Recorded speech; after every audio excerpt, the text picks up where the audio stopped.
Public safety came first. Everything else came second. Sometimes even their own families. Moving these heroes from your communities and my community will do nothing but ensure chaos and destruction. We can and should commit to police accountability. Please stop this defund the police abomination before someone gets hurt. Former NYPD officer and U.S. Secret Service agent Dan Bongino warning Congress against defunding the police.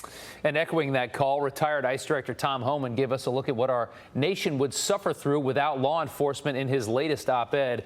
And Tom joins us now with that message. Tom, I talked to a lot of people that can't believe what's happening in this country right now. Go ahead. No, it's incredible. You know, it's in my lifetime, I've never seen anything like it. And Dan Bongino is exactly right in his testimony. I actually texted him after the testimony. I watched it.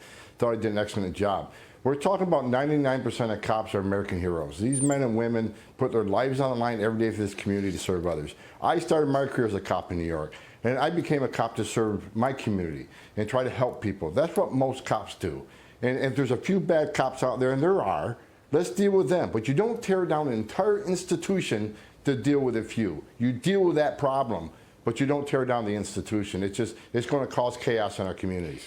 Tom, why do you think that a lot of people, specifically on the left right now, aren't even seemingly open to the conversation of how to deal with those few bad apples that you reference? Well, look, every law enforcement agency has an internal affairs division. When I was a director of ICE, we had an internal affairs division that dealt with, misconduct by officers, and I'm sure that department is too. But for those few out there, when they do something this terrible, you got to take quick and decisive action.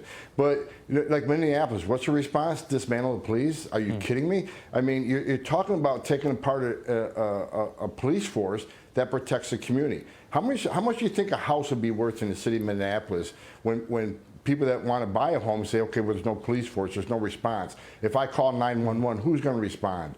So the left has no plans. When they talk about dismantling police, they talk about taking, even if it's defunding, even if it's taking a piece of the money, like Mayor Garcetti did in Los Angeles. Right. What does that mean? As an ICE director, I ran a $7 billion budget, and I had to make ends meet. Does it mean less patrol cars? It means less patrol on the street? Does it mean you can't replace bulletproof vests when they expire? Does it mean you can't afford to fund wiretaps and Title IIIs on major drug cartels? There's going to be less enforcement. Less money means less enforcement, means more crime and more danger. Yeah, and it's a fringe idea when some of these liberal mayors and governors aren't ready to sign up for it at all. Let's take a look at some stats. The most recent year we have annual stats on all the crime committed in this country. 15,000 murders, 131,000 rapes. It goes on down the list. What happens? Paint us a picture of this country without police.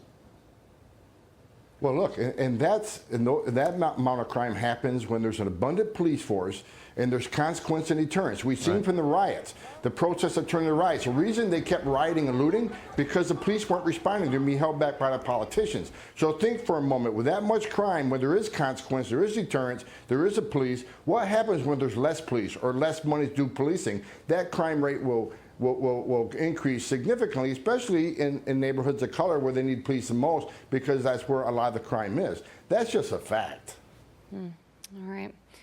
A lot of work to be done right now. Tom Homan, thank you very much. We appreciate it. Good to see you, Tom.